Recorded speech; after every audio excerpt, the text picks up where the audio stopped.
Men Sultonova Feruza APCO akademiyasini 5 oylik fundamental kursini tamomladim.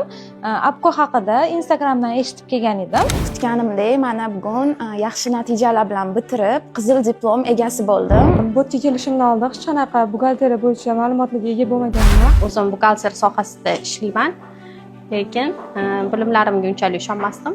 Hozirda o'zimning savollarimga javob olib, hozirgi kunda o'zim xohlagan rezultatga erishdim.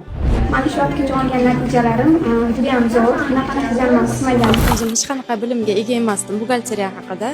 Mana 5 oylik kursni bitirib oldim. Hozir soliq bosqichi bilan ancha tajribaga erishdim. Hozirda shular sababli Mikrokredit bankda yordamchi buxgalter bo'lib ishlayman. Kelganimda noldan boshladim. Hech qanaqa bilim, tajribalar yo'q edi. Noldan kelib o'rgandim. Xudo xolasa mana bitirib oldik.